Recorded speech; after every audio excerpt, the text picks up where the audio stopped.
Good afternoon, everybody, and welcome to another Webinar Wednesday with me, Jenna Richardson, the Employer Liaison Lead for the Forces Employment Charities EM3 Armed Forces Veterans and Families Programme.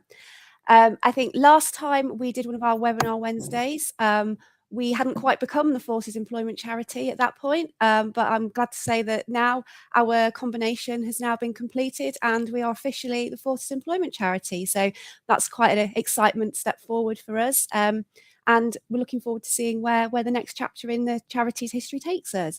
But today I am absolutely delighted to be joined by Phil Sayers of Proten Sales Development, who is going to deliver a webinar about introduction into the world of sales.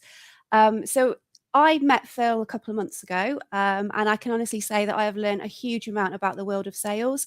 I'll be honest, I genuinely did associate the term sales with cold calling and car sales, but having since spoken to Phil, I know that is not the truth. And it is a very wide and broad sector, which encompasses sales and business development and various other elements that I had no idea were actually connected to sales. So I am, as I say, delighted that Phil has given some time to deliver this webinar to share with you some more information about the world of sales. And I hope that you'll be able to take some information that may make you consider that this could be a career path for you. So without further ado, Phil, if I could hand over to you, take it away. Thank you, Jenna. Hello, everybody. Delighted to be with you today. As Jenna said, we met at an event 2-3 months ago, I suppose, and got chatting about the work that Forces Employment Charity does. And interestingly, I've worked with a number of people from the military background over the years, and some of them have become incredibly successful in the sales world as well. And there are lots of similarities. So when I heard about what the charity was doing, I offered to run this webinar really to give those of you who are either currently in a military career or perhaps are a military spouse or partner or in a military family, perhaps thinking about what to do next, but wondering what the world of sales looks like. That's what we're going to try and cover today. So if we can move on to the first slide, to just give you a quick overview of what we're going to be covering. So I'll give you a little bit of background as to where, my career history. We'll talk about what selling is, but particularly more about what you're going to need to be successful in a sales career. So what are the attributes that you're likely to need? What skills do you need to learn? What are the challenges that you're likely to face? It's not all negative. There are certainly some benefits, so we'll touch on some of those as well.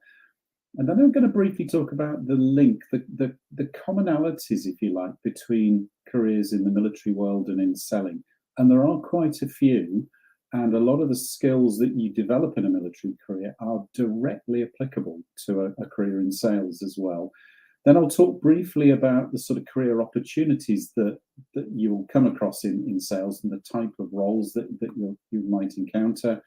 And then there's an opportunity at the end to ask any questions that you want to raise.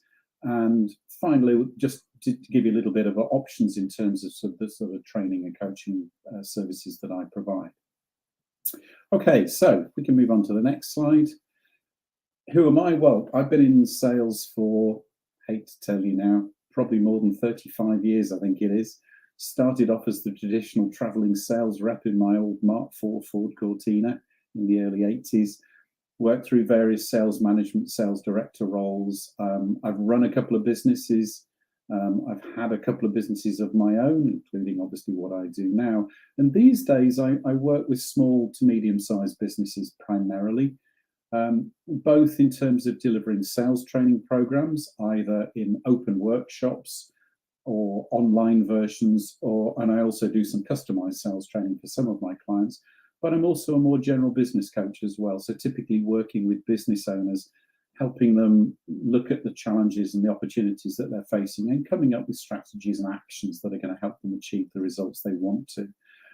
I'm also a published author. So my book, It's All About the Value, talks about the real key skills and techniques that you can develop and learn to become more effective in a sales role. Okay, so next slide, please.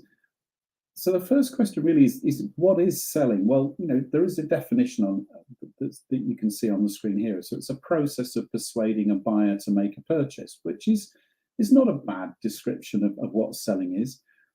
But I think one of the things you need to be careful of is you've got to balance this with making sure that your potential buyer is actually going to benefit in some way from whatever it is we're selling. And what we don't want to be is this character on the next slide, which is our stereotypical pushy salesperson that we all hate. Even those of us in selling hate it. We've all experienced this sort of character. It's not a good experience typically, and it means that the word sales or the word selling has, in many cases, got a bit of a bad reputation, a bit of a bad rap. So I'm sure we've all been on the receiving end of some sort of pretty pushy sales techniques.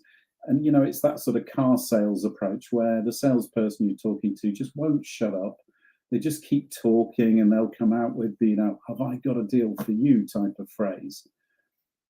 And none of us like this at all. We don't respond well to it. Or maybe we've talked to this individual on the next slide. And this is what I call the product pusher.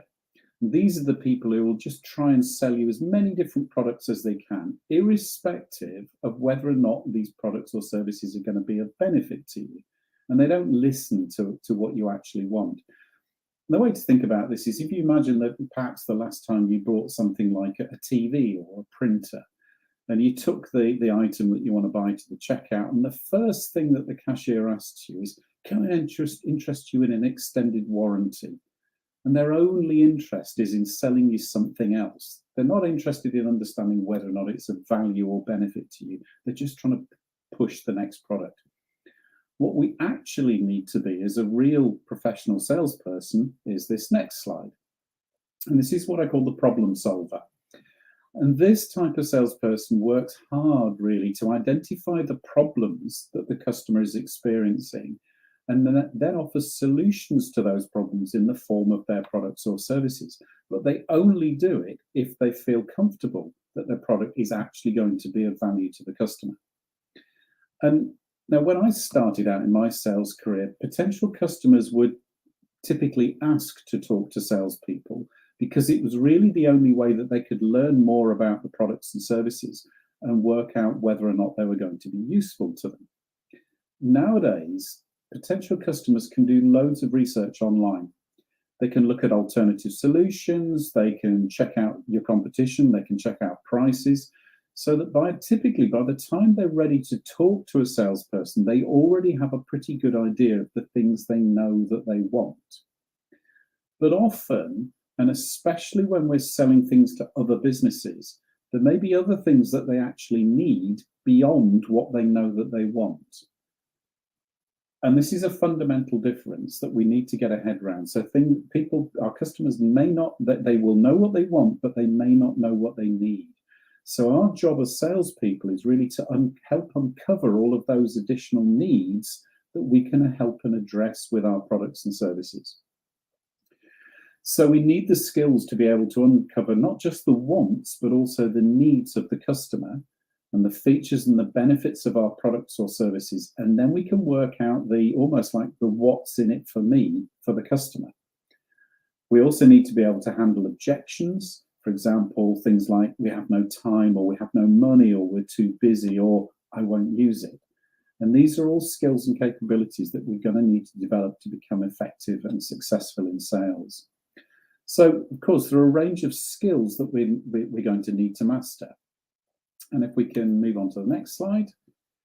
But there are also some really personal attributes that you're going to need to help us be successful in a sales career. And the first of those on the next slide is confidence. Now, that's not just confidence in your own ability, but it's also confidence in the product or service that you're selling. If you don't believe that you can be successful, or if you don't believe that your product is up to the job, then you're going to find it incredibly difficult to convince anybody else that your product is worthwhile. And selling can be really hard work at times, and we won't win every sales opportunity that we come across. So we also need the next attribute is what I call drive. It's a sense of drive. We need to be able to handle the rejections, dust ourselves off, move on to the next call or the next opportunity. Now, if you're working in a larger organization, hopefully your manager will provide some help in motivating you, but fundamentally it's down to us as individual salespeople to keep focused, to keep working hard, to keep learning from the mistakes that we're inevitably going to make, and constantly look to improve our skills and capabilities. Now, depending on what you're selling, it's also important to remember that selling actually might be quite a slow process. So the next attribute we're going to need is patience. Now, I've got many clients who I was talking to for ages before they finally agreed to become clients. I think my record is actually about 4 years, although conversely, I've also had many who made really, really quick decisions. But the point is here, we've got to remember that a customer has to be ready to buy before they sign on the dotted line. And it's no point trying to push them into that point if they're not ready to go ahead. And sometimes that's going to take some time. Now, we can certainly use the sales skills that we learn and develop to help shorten that sales process, but it doesn't always work in the time frame that we would like it to. So we've got to learn to be patient. And that's not always easy, especially if we're under pressure to meet our ever growing sales targets. And the next attribute that we're going to need is a sense of determination and persistence. It means following up with potential customers on a regular basis, but without being pushy, because as we said earlier, nobody likes that stereotypical pushy salesperson. And getting that balance right is a real skill. It's something that you can learn and develop over time. We don't want to let our customers forget us, but we don't want to be constantly in their face. And because we won't always get the positive response that we were hoping for, we're also going to need the next attribute, and that is resilience. We've got to be able to handle rejection. We've got to be able to move on when a customer says no. We've got to perhaps rethink how we're approaching them, or perhaps accept that we're never going to win this particular sale. And that requires a sense of judgment that comes with experience, but we have to keep pushing onwards and upwards. But to get buy-in from customers, we need to really understand what's important to them. So we're also going to need to have a genuine sense of empathy. So we need to be able to understand their wants and their needs. We need to understand their concerns, their objections, but particularly build a strong relationship where they feel that they can generally trust us and not feel that we're just trying to rip them off or push something that isn't going to be of any value to them. And the fundamental building block of any successful sales career is the ability to build strong relationships with your customers and your prospects. They have to trust you. They have to feel that you're somebody that they can work with, that's going to be trying to help them continuously. So those are the main attributes that we're going to need. And those are the fundamental building blocks that typically you either have them or you don't. And if you feel that you fall short in any of those, then perhaps a career in sales is not for you. But if you feel you do have those attributes, then we can build on those, and we can help you to learn a range of skills that are going to help you improve how you operate. So let's have a look at some of those skills that you're going to need. So the first, and the maybe not the obvious one, is research. Interestingly, as I said, when I first started my career in sales, most of the research that customers did came through talking to salespeople. Nowadays, they will do lots of research online and check you out before they're ready to talk to you. But equally, it means that we can also do lots of research on our potential customers before we start talking to them. And the more research we conduct before we talk to them, the more likely we are to be able to second guess what might be important to them. And that means we can then focus our discussion on areas we think are going to get some sort of engagement. And the second piece is all around communication, which might sound really obvious in the world of sales. Now, that's not just the ability to be articulate. There's a common misconception that salespeople need the gift of the gab, when actually that's not necessarily true. In reality, effective communication is more about being able to listen effectively and to really understand the customer and their views. And we do that by developing effective questioning skills to help us uncover those all-important wants and needs, and the problems that our customer is experiencing that we can then help them address. And then, of course, we need to be able to persuade them that our particular product or service is exactly the thing that's going to help them solve the problems that we've just uncovered. And for many products, especially technology-based products, we're going to need to be able to stand up in front of a group of people or on a webinar and present our products and the value that they offer. So those presentation skills become increasingly important. And even if we think a customer is ready to buy, they won't always jump in and say, yes, I'm happy, where do I sign? So we also need to learn what we call closing skills. And these are techniques that we can use to help the customer come to the conclusion that they want to go ahead, but we do this without coming across as being pushy. And even if a customer likes our product, they'll often try and beat you down on the price. So we're also going to need negotiation skills. And these are techniques that we can use to try and find that commercial deal that works for the customer, but also works for us and the business that we're working for. So plenty of skills we're going to need, but rest assured there's help out there to help you develop these skills in your own way and in your own time. Now that all sounds great, doesn't it? But rest assured it won't all be sunshine. So if we can move on to the next slide, there's going to be plenty of challenges along the way, not least rejection, and lots of it. Lots of potential customers will decide that your product isn't right for them, and lots won't even want to talk to you in the first instance. So we have to be able to handle this rejection and not get demotivated and just keep moving. And that also means there's going to be lots and lots of pressure, both from the business that we're working for, but you'll also start to put pressure on yourself, especially if things aren't going quite as well as you'd like to. So we're going to need to be able to keep up our own self-motivation and to keep going when things get tough, and they will get tough. So we've got to keep putting on that positive, smiley, friendly face in the next meeting or the call with the prospects. And because of all this, there's going to be plenty of stress, constantly adding to the pressure. But having said all of that, it's not all bad news. There are some, and if we can move on to the next slide, there are plenty of positives that go with a sales career as well. And the first of which, perhaps obviously, is potentially pretty good earnings.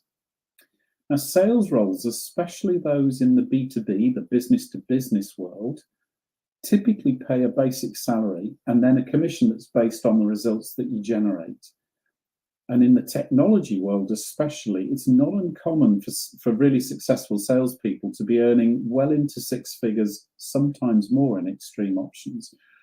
And in many cases, the more they sell, the more they earn. So quite often you'll find that things like commission structures are uncapped. So you just keep earning more and more. Now that doesn't apply to every role. You'll also come across roles where you'll be employed on a commission-only basis. That, to be honest, is a really tough world. So you get no basic salary. The only thing you're only going to earn if you sell things. Some people love that. Personally, it's not something that I would want to do and have ever done. I always look for an element of security and some basic income and then commission earned on top of that. Now, because of what you're doing, there's going to be some incredible highs, especially when you close that big sale that you've been working on for months. Interestingly, though, the highs tend not to last for very long. I always tell a story when I spent about 7 years working for a business that sold satellite communications equipment and software. So, of course, I did a lot of work with the military and government departments. And I spent the best part of a year working on a deal with the Royal Air Force, and finally closed it. And it was just over £1 million in value, which to my business was a huge, huge deal. And we closed it. And the excitement leading up to the point when the purchase order finally came through on the fax machine was incredibly intense, incredibly emotional. But once the order came through and I told everybody that we'd finally got the business, somebody turned around to me and said, "You don't seem very excited about this." And for me, the interesting thing was all the excitement came up to the point of closing the deal. When it came in, it was almost, oh, now what? And of course, that's the point you then got to move on to the next opportunity and try and find that next buzz, that next emotional high. They're definitely there. And nowadays, interestingly, I get as much of a kick of closing a sale for one of my small sort of entry-level training packages as I do selling a large ongoing multi-year coaching package to a bigger customer. It's all about getting that feeling of success. Now, in some roles, there'll be opportunities to travel to meet customers. Now, I've worked all over the world during my career and visited some amazing locations. Just remember, though, that this is not a holiday, that you're on a business trip, that you may not get a huge amount of time to explore all of those amazing places. You may end up just seeing the view from the taxi or the view from your hotel room or the view from the customer's office. But potentially you'll get to encounter different cultures, different business cultures, different social cultures as well. But what you will find is that sales teams are generally pretty supportive environments. You'll get some people who are the traditional backstabbers and they're just trying to look after themselves. But generally speaking, sales teams are pretty supportive. Everyone in the team understands exactly what everybody else is going through. And if the teams are managed well, then that team spirit can be a massive help for you. Now, some of this might sound really familiar to you if you're coming into sales from a military background. So if you think about the sorts of issues or the sorts of challenges that you face in the military world, and when I talk about the military world, I'm not just talking about those of you who are serving in the forces. I'm also talking about the spouses, the partners, the families, because you all face these things as well. First and foremost, you're facing constant pressure. You're going to be facing ever-changing challenges. Now, no two sales calls or meetings will ever be the same, but you'll develop skills that enable you to adapt and face them and address them. And you're going to need a constant sense of resilience to keep going, even when it feels like we're stuck in an impossible situation. All of you would have come across situations like that, I know. So you're going to need to be able to think on your feet and adapt to whatever situation you're faced with. And you're going to need to be able to motivate yourself to keep going day after day after day.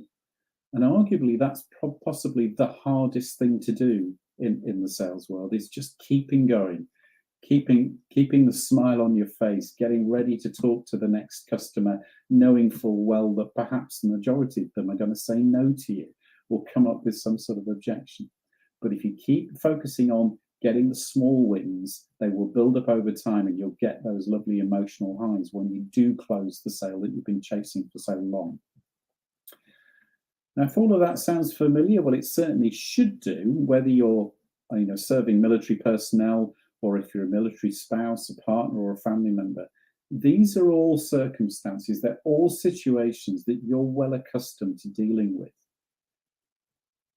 And that means that you can apply the experiences, the attributes, the skills, the techniques you've learned over your time within the military perfectly to suit a new life in the non-military world. The good news, of course, is though that the likelihood of being shot at is pretty minimal in the sales world. Okay, we can move on to our next slide. So careers in sales, four different routes that you can take. And if you decide that a career in sales is something you want to pursue, there are a sort of range of roles typically that you might want to think about or consider. Typically, the entry-level role is usually in some form of telesales type role. Quite often, you'll hear them called business development executives or sales development representatives. I don't put my teeth in. Or inside sales reps, you'll sometimes hear them called. These roles usually involve making literally hundreds of initial sales calls, usually with the objective of finding some sort of initial interest with a prospect, at which point you then hand the opportunity over to somebody who's slightly more experienced. It's a tough world, and most people, there's a few people who really, really enjoy this and make a complete career out of doing this. Most people treat it as more of a training role than anything else. The skills that you're going to learn in this type of role will really form the solid basis on which to build a longer term sales career. So most people will do this maybe for a year or two, but then want to move into something a little bit more fulfilling. It's worth doing. It's hard work. It's a tough, tough world. But the skills and the techniques that you learn and develop in that sort of role will really put you in good stead for future, more broader roles. The next level up is typically a sort of field sales role or account exec or business development rep type role. Now, these roles usually involve conducting more in-depth discussions with your prospects, where you're looking to really uncover the broad range of problems that they may be facing, understanding what they want, but also understanding the other things that they may need, but they haven't realized before they talk to you. And then explaining to customers how your particular product or service is going to help them address these problems. So you're much more likely to be involved in presentations. You're going to need your questioning skills. You're going to need your persuasion skills. And you're certainly going to be much more involved in closing sales opportunities and potentially also involved in negotiating commercial packages as well. Now, when you're more experienced, there are then opportunities to become sales managers potentially, where you're managing a team of salespeople. Sometimes you'll find these roles are what I call player manager type roles, where you'll manage a team, but you'll also be expected to sell yourself. But remember, as a manager, you're going to need a whole new set of skills. So I have seen a number of people over the years who are incredibly successful salespeople, moved into a management role and hated every minute of it. It's a different set of skills. However, if you have proved yourself to be a successful salesperson, then you're going to have immediate credibility in the eyes of the team that you're managing. But don't feel, if you love the sales role itself, please don't feel that you have to then move into sales management. It is a different set of skills that you're going to need. And there is absolutely nothing wrong with deciding that working on your own in a sales role is all you ever want to do. I know lots of people who've been in sales roles for 20, 30 years, and they would never dream of going into a management role because they know it's just not for them. It's all about understanding your own skills, what you enjoy doing, where you get the greatest fulfillment. The other thing that sort of sits alongside typical sales roles is what are normally referred to as sort of sales operations, and you'll also hear the terminology of pre-sales roles as well. The sales operation roles are usually involved in developing things like internal systems that support the sales teams. So things like sales software systems, or perhaps producing marketing and sales material that the sales team then use in their day-to-day jobs. The pre-sales roles, typically you'll find these in technology businesses, and these are the technical specialists who support the sales team with doing things like product demonstrations or helping with sort of implementation programs. I mentioned earlier on, I spent about 7 years working for a business that sold satellite communication hardware and software.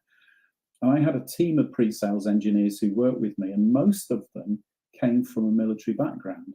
So I had pre-sales engineers who came from all three arms of the forces. And these are the guys who would, once I'd opened up the initial opportunity and found an opportunity to potentially help a customer, these are the guys I would then bring in to do the detailed technical demonstrations. And of course, if you're working in that sort of environment, if you come from a military background, you get immediate credibility with your target audience. So for those of you who do want to move into sales, again, if you particularly look at businesses who sell into the military, you get immediate credibility. And you'll find that you can talk to your potential customers on a level that I never could because I never served in the military. And that's a huge, huge selling point for you. I would have lots of conversations with my pre-sales engineer. And as soon as I introduced them to a military customer, I could see their eyes light up. They're talking to their fellow military professionals. There's a way of talking that you all understand that I could never really get into. So certainly think about getting into sales careers with businesses that sell to the military, because you'll immediately understand the world that you're trying to work with. And then, of course, as you work up your way up the career sales ladder, then things like sales director, vice president of sales roles come into play. These tend to be far more strategic, and they'll have far less involvement with the day-to-day selling activities.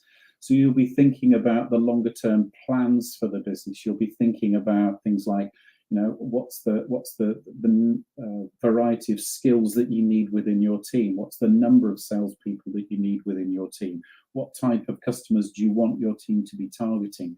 How do you want them to approach their day-to-day roles? So far more strategic in the way that they approach the role. You may get involved in closing some of the really big strategic deals. You'll potentially be the face of the business, but you're far less involved in the day-to-day sales activities. That's where the field sales roles and the sales manager roles come into play. Now, I've been in sales, as I mentioned before, I've been in the sales world for well over 30 years. There've been some incredible highs, and there've been some pretty abysmal lows, I must admit, but I don't regret a minute of it. But one thing I learned a long, long time ago is this next point. And that is that if people feel that they're being sold to, they won't buy from you. If, on the other hand, they feel that you're helping them, either by adding value or solving a problem that they have, then provided that they perceive that the value of your offering is greater than the price you're charging them, then they will buy from you. So the other way to think of selling is this one, which I came across a few years ago from one of these sort of American sales gurus who had the wonderful name Zig Ziglar. He sadly is no longer with us. Some of the stuff he came out with for me was just over the top, but there were some absolute gems that he came out with. And the one I liked the most was this phrase: stop selling, start helping.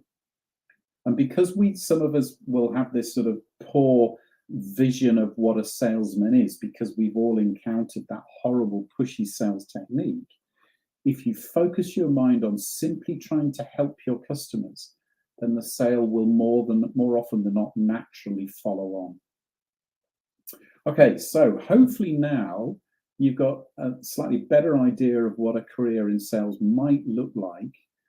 But if any of you got any questions, if we can just drop onto, there we go. Oops, sorry, go on. If you go back to the previous slide. If you've got any questions, if you drop them into the chat box, and we'll see if anybody's got anything that they'd like to raise, any questions you'd like to ask. Anything at all. And there is no such thing as a stupid question. So however basic you think your question might be, please drop it into the chat box. And while you're thinking about that, the other options I mentioned earlier on, there's help out there. I run a business training and coaching salespeople. There are a number of options that I offer. The first of those is a program that I call Epic Selling. And this is an online, on-demand sales skills training course where you work through 6 half-hour video modules at your own pace and at your own time. And it covers all of the basic skills and techniques that you're going to need to be successful in a sales role. I also run regular open workshops where we cover the same material as the Epic Selling program, but of course it's interactive. I'm there delivering it, and there's much more of an opportunity to ask questions, and we can work through how you can actually apply the skills to your particular environment, your particular business. Then if you need ongoing support, then the one-to-one coaching program might help. So on those, I meet with my clients on a regular basis, more often than not online these days, but we work through the particular challenges that they're facing, and I help my clients develop strategies and action plans to help them improve their results.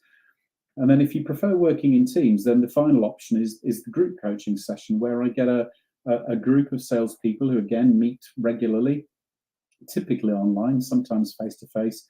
And again, we share the successes that they've gone through. We talk about the challenges that they're facing, the issues that they're trying to overcome, and together develop strategies and actions that they're going to take.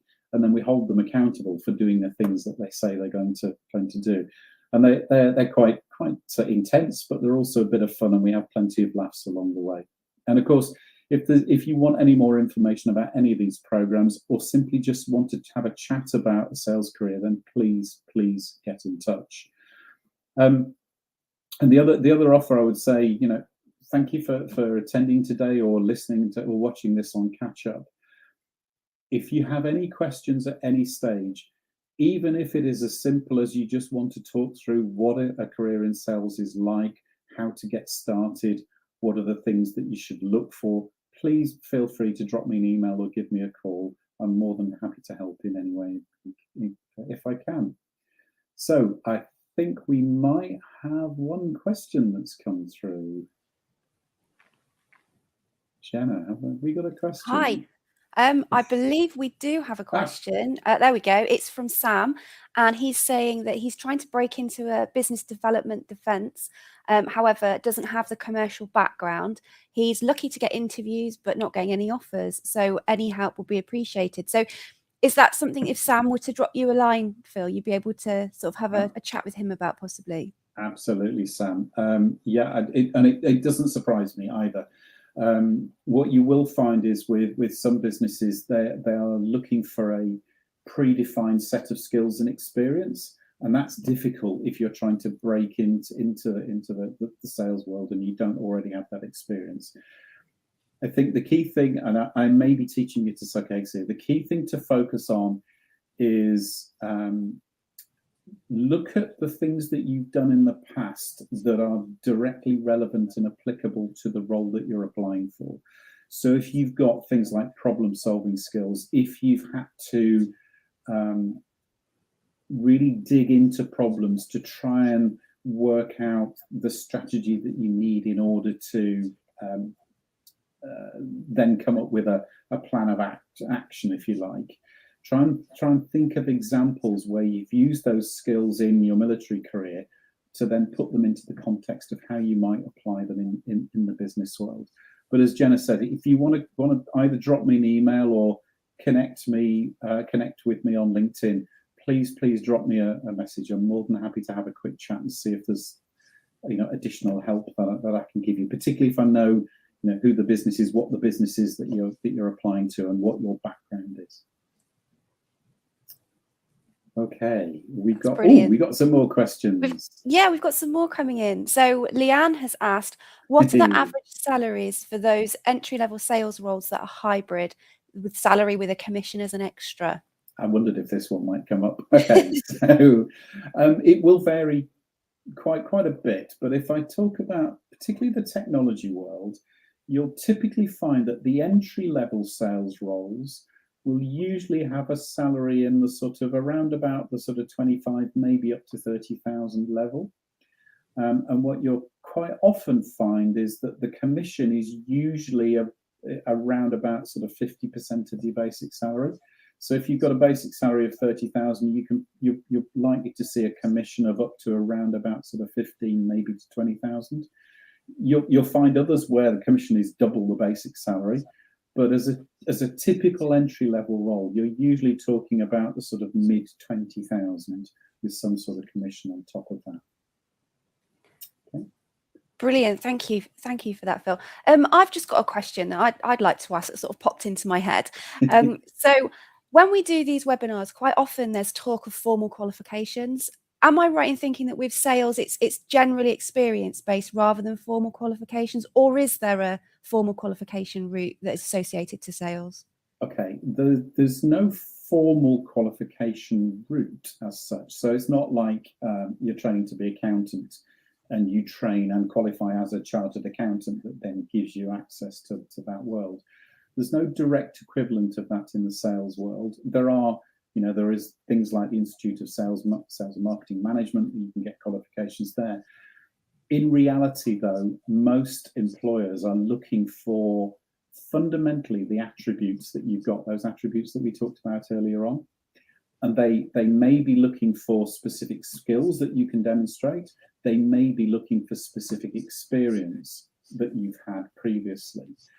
My view has always been, when I'm employing salespeople, is that the experience is a nice to have, The attributes are an absolute must-have. The skills can all be taught and developed over time. Okay, but the core thing is those attributes. If you've got those, if you've got the motivation, the self-drive, you've got the empathy, you've got the communication skills, you're halfway there. The rest can all be built and developed and learned over time. So it's the fine-tuning on top of those natural attributes that what people would be looking for. It is. I mean, the other thing that you'll see a lot nowadays, particularly in the sort of the commercial world, is that you'll hear lots of business talking about their culture. And that was a word that never came up when I first started my career. Nowadays, a lot of businesses will look for culture. So what they will be looking for are people who fit the culture of the business. They have the same values. They have the same sort of work ethic, the ethos. Because if that's in place, then it's relatively easy to then teach the skills on top of that. If they don't match the culture in the first instance, then there's going to be a clash, and the individual is not going to be happy, and the business is not going to be happy either. Okay, yeah, of course, that makes perfect sense. Yeah. Well, I think that is the last of our questions. Phil, thank you ever so much for your time. It's been really good of you to come on and have a chat with us and explain a little bit more about sales and those all important attributes and how that it links with the military community.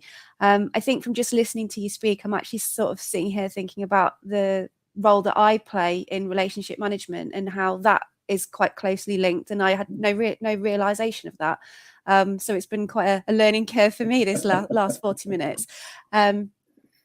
But I think that it's a great opportunity, like you say, and like you explained very clearly. There are some very obvious transferable skills from military life, be that from the serving person or from the families. And I think that it's, identifying those natural attributes and personal skills and qualities that can be transferred into these careers. It's really good of you to come and make it so clear for us to be able to see how that all patches across. Absolute pleasure, Jenna. As I said, I've worked with a fair few military personnel over the years, and as I said, the attributes, the skills you develop in that world are directly applicable to selling.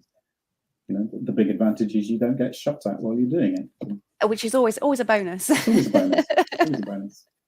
Well, once again, Phil, thank you so much for joining us and for delivering the webinar. We are really grateful. For everyone who's watching, if you have any questions that you'd like to ask Phil at a later date, please do. His details were on the webinar and can be picked up at a later date from the channels. Alternatively, you can direct email queries to me and I can forward them to Phil.